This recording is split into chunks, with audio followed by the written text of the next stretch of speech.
నమస్తే. మొన్న ఇటీవల తిరుమల పర్యటనలో చంద్రబాబు నాయుడు గారు టీటీడీకి తరపున సంబంధించి పేదల్లో ఉన్న ఏరియాల్లో ఒక 5,000 టెంపుల్స్ నిర్మిస్తాము. టీటీడీలో తిరుమల కొండపైన ఎలాగా నిత్య అన్నదానం జరుగుతుందో ఆ టెంపుల్స్‌లో కూడా అలాగే జరిగేలాగా చూస్తాము అని చెప్పుకొచ్చారండి. ఎందుకంటే అక్కడ పేదలు అన్నానికి ఇబ్బంది పడుతుంటారు. ఇలాగ అన్నదానం జరిపితే బాగుంటుంది అనేసేసి. దానికి షర్మిల గారు వచ్చేసి టీటీడీ ధనాన్నంతా వృధా చేస్తున్నారు. అసలు మీరు దళిత వాడల్లో టీటీడీ టెంపుల్స్ ఎలా కడతారు? ఎస్సీ, ఎస్టీలు ఉన్న చోట, బీసీలు ఉన్న చోట మీరు టెంపుల్స్ ఎలా కడతారు అని మాట్లాడతారు.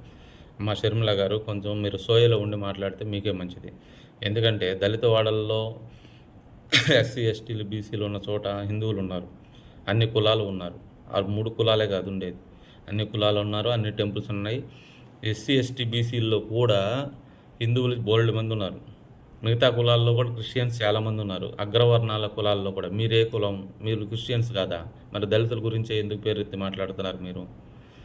మీకు అలా మాట్లాడే హక్కు మీకు ఎక్కడుంది? అసలు మీరు కాంగ్రెస్ పార్టీని వాడుకుంటున్నారు ఈ విషయంలో. కాంగ్రెస్ పార్టీ నేమ్ పుట్టక ముందు నుంచి ఉంది. కానీ ఆ పార్టీ ఏ రోజు కూడా మతాల మధ్య, కులాల మధ్య విధ్వంసాలు రేపే ప్రయత్నం చేయలే.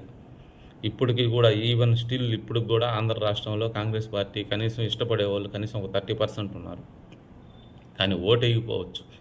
ఎందుకంటే ఎలాగూ అధికారంలోకి రాదు, పరిపాలించలేదు అనే ఉద్దేశంతో. నా మనసులో కూడా కాంగ్రెస్ పార్టీ అంటే నాకు ఇష్టం. కానీ మీరు ఆ పార్టీని అడ్డం పెట్టుకొని ఇలాంటి కులాల మధ్య, మతాల మధ్య విధ్వంసాలు రేపే ప్రయత్నం చేయొద్దు దయచేసి. అసలు మీకు పిసిసి ప్రెసిడెంట్ పదవి ఎలా ఇచ్చారో వాళ్ళకి గతిలేక ఇచ్చినట్టున్నారు. మీరేదో ఉద్ధరిస్తారని కాదు. మీరు ఇలాంటి మాటలు మాట్లాడే ఆ కాంగ్రెస్ పార్టీని ఇంకా అనగదొక్కేస్తూ ఉన్నారు. వాళ్ళు వాళ్ళని తిట్టిస్తున్నారు మీరు. సరే, మీరు ఒక 2 అపోహల్లో బతుకుతున్నట్టున్నారు నాకు అనిపిస్తుంది. ఎందుకంటే గతంలో క్రిస్టియన్ ఓట్లన్నీ పడినందుకే మా అన్న సీఎం గారు అయిపోయారు.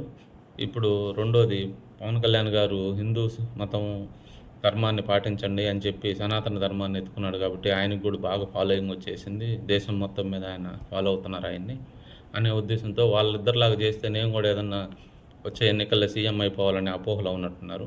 అలాంటివి జరగవమ్మా. జగన్మోహన్ రెడ్డి గారికి అచ్చంగా క్రిస్టియన్ వేస్తేనే సీఎం కాల, ఓట్లు వేస్తే సీఎం కాల. అందరూ వేస్తే అన్నారు. అన్ని మతాలు, అన్ని కులాలు కలిసి ఓట్లు వేస్తేనే సీఎం అయ్యారు. అలాగే పవన్ కళ్యాణ్ గారు కూడా హిందూ ధర్మాన్ని పాటించండి, అలాగే ఇతర మతాలను కూడా గౌరవించండి. అంతేగాని ఇతర మతాలని ద్వేషించండి అని ఎక్కడ తరిమి కొట్టండి అని ఎక్కడ చెప్పలా. నీలాంటి వాళ్ళే అలా మాట్లాడేది. అందుకని ఆ 2వ అపోహల నుంచి బయటికి రండి. ఇంకొకటి, మీరు మాట్లాడేటప్పుడు గతంలో మాట్లాడేవాళ్ళు మీరు రెయినీ సీజన్ అంటే రెయినీ సీజను, పాదయాత్ర అంటే పాదాల మీద నడవచ్చే యాత్ర, నరికి ఆడపిల్ల అంటే ఆడపిల్ల, ఇలాంటి కుళ్ళు మాటలు మాట్లాడి ఏదో ఫేమస్ అయిపోవాలనుకున్నారు. బాగా ట్రోలర్ అయ్యారు.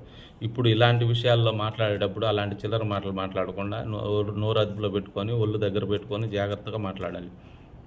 అలా మాట్లాడితే నడిచిద్ది అనుకుంటే నడవదు. అర్థమైందా? మొన్న కూడా ఇటీవల పడకాల ప్రభాకర్ అనే ఒక ఆయన పాస్టర్ గారు చనిపోతే ఆయన్ని కొంతమంది క్రిస్టియన్స్ ముసుగులో ఉన్న పేటీఎం కుక్కల్ని మీ అన్నగారు వాళ్ళని ఉసుదోలి వాళ్ళకి డబ్బులు పంపించి కులాల మధ్య, మతాల మధ్య గొడవలు రేపాలని చూశాడు. మళ్ళీ ఇప్పుడు మీరు అదే పనిలో ఉన్నారు. మీరు దయచేసి ఏంది మాకు ఈ దరిద్రం, మీ కుటుంబం వాళ్ళు ఈ రాష్ట్రానికి పట్టిన దరిద్రం ఏంది? మీరు దయచేసి మీరు గమ్మునున్న తల్లి, మీరు క్రిస్టియన్ నమ్ముకున్నారు, హ్యాపీ, సంతోషం, తప్పేం లేదు.